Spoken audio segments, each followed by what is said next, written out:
Jujur awal aku biarin, terus ketika dia main ternyata dia bisa main, aku langsung teriak sama tim, dia bisa main gitu, fokus gitu.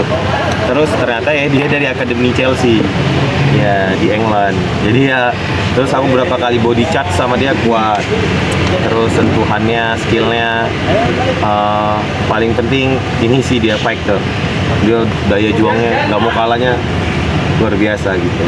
Tadi Marwah FC sempat Terus bagi-bagi. dia bagus juga mentalitinya. Jadi tadi aku beberapa bawa bola, dia mulai sideward, easy katanya gitu. Karena kita ketemu terus kan, fight terus gitu. Jadi ya keren lah, termasuk keren, bagus ya. Dan Marwah FC juga keren nih, bisa main sama Haris nih juga nih. Atau mungkin seperti apa nih? Haris beruntung sih bisa main sama Marwah FC. Itu yang keren tuh. Alhamdulillah. Itu yang Tadi keren aja tuh. Haris banyak minta foto sama Aswin, sama yang lainnya. Ini harus disut ini untuk Aswin.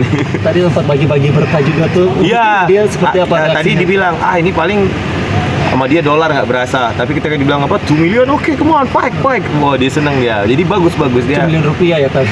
iya dia bagus, keren lah gitu, memang anak jalanan juga dia kayaknya. Oke, tapi kita minta perspektif Papi dong menanggapi soal kasus Nikita Mirzani ini, yang dimana banyak publik juga menilai bahwa ada kejanggalan hukum yang terjadi dalam kasus ini. Mungkin Papi menyikapinya seperti apa, Papi? Apa ya teman-teman semuanya, kebetulan aku pernah merasakan huru-hara dalam dunia skincare ya, menang jadi debu, kalah jadi arang, benar-benar kacau lah gitu. Jadi bahkan aku melihat hal-hal begini tuh trauma terus. Harapannya ya teman-teman ya, para pengusaha, kita kan mau Indonesia maju ya gitu, nggak ada pilihan lain ya. Kita dulu juga dijajah karena faktor adu domba sih, dulu kita kan dijajah faktor adu domba, artinya gampang banget nih sebenarnya kita terpecah belah. Untuk itu marilah kita para pengusaha harusnya bisa solid. Misal kayak saya punya teman-teman orang Tionghoa kan, orang Tionghoa itu dia walaupun minoritas, mereka itu solid gitu loh, mereka itu saling support satu sama lain, pedagang yang lain, bahkan mereka itu buka konsorsium, asosiasi gitu sih. Karena aku partnernya hampir semua orang Tionghoa ya gitu, dan konsorsium aku juga Tionghoa. Jadi ya seperti itulah yang benar, harusnya kita kejar ilmu sampai negeri China kan, dimana Cina juga sekarang kan di dunia secara ekonomi dan sebagainya. Itu tadi sih prinsipnya, kalah jadi arang, menang jadi debu, sama aja deh. Pokoknya peperangan ini, huru-hara ini akan merugikan kedua belah pihak. Apalagi sampai ada yang terzolimi kan, apalagi sampai masuk sel, penjara, itu yang gak enak lah. Ya harus diambil hak kebebasannya. Apalagi kan Nikmir punya anak yang tanggung jawab terhadap anak, terhadap keluarga dan sebagainya. Aku selalu berdoa sih yang terbaik sama semua rekan-rekan gitu. Kebetulan kan aku partner bisnis juga sama Dr. Oki di Depsex Bening gitu.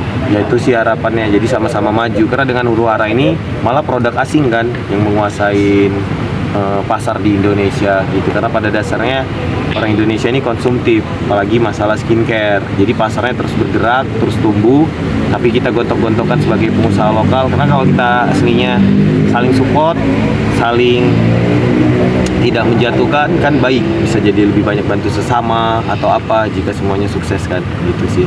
Jadi harapan aku untuk kasus ini gimana ya, udah berusaha sih sebaik mungkin, hanya mendoakan, cuman berseliweran kan selalu di ini, kadang ada beberapa juga di tag atau gimana. Pasti doain yang terbaik sih buat semuanya, karena aku itu kalau dibilang udah alumni lah hal-hal yang seperti ini, dan cukup lama loh, bertahun-tahun. Capek banget, bener-bener capek gitu. Sebagai pelaku usaha mungkin punya kekhawatiran tersendiri nggak sih dengan kasus-kasus seperti ini, akan berpengaruh juga pada usaha-usaha yang sedang mungkin dijalani sama Papi, dan seperti tadi Papi bilang bahwa takut akan kurangnya investasi. Ya itu salah satunya. Lalu berikutnya ya ini ya, trust issue, di mana customer jadi makin sering parno terhadap produk lokal. Terus kita mau gimana mendorong UMKM, terus nanti makin buat pesimis anak bangsa yang pingin maju dan berkembang, ketika dia tahu setiap berkembang dihajar, setiap maju dihajar, setiap maju dihajar. Jadi bingung. Jadi harusnya kita bisa menginspirasi kan agar banyak calon, karena kalau kita mau jadi negara sukses itu minimal banget 5% mau menjadi pengusaha dari jumlah penduduk kita yang hampir 300 juta, sedangkan ini baru 0,2% pengusaha kita gitu loh. Itu pun banyak yang cindo daripada pribumi gitu. Jadi ayolah, apalagi di hari Agustus kan kemerdekaan, semoga merdeka buat Nikmirnya, merdeka tadi dia kan saat ini terbelenggu ya gitu. Aku udah ngalamin lah, jadi mudah-mudahan bisa merdeka, bisa bebas, dapat lagi kemerdekaannya untuk bisa urus anak, urus keluarga, dan untuk yang lainnya juga merdeka dalam finansialnya, artinya pengusaha-pengusaha lain bisa maju dan berkembang. Oke, sempat ada obrolan juga dengan Dokter Oki terkait kemarin memberikan kesaksian dengan Ya pasti, karena aku kan harus ini ya, harus menjenguk waktu itu. Berarti baru awal-awal, terus waktu asal video call aku ada Nikmir gitu. Jadi ya memang Dokter Oki selalu bilang minta doanya.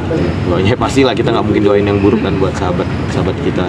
Kasih doain yang terbaik. Itu juga beberapa acara aku ketemu Nikmir ya, aku kasih semangat sama Adiskai juga waktu itu. Kenapa sih sempat dokter obrolin atau komunikasi dengan Pak itu terkait apa sih lebih spesifik? Kalau kita kan karena udah dewasa ya, jadi memang nggak mau ikut campur begitu dalam. Kebetulan kami punya kakak yang benar-benar mengayomi kami, yaitu Kak Ina Rahman sama Ibu Dewi Bamsud. Jadi pasti selalu dinasihatin, ya calling down, Oki ini gitu. Itu sih kalau aku pribadi pasti ngedoain, dok, pokoknya doain yang terbaik dan kedepannya semuanya jadi baik. Makasih ya semuanya, thank you ya, makasih banyak.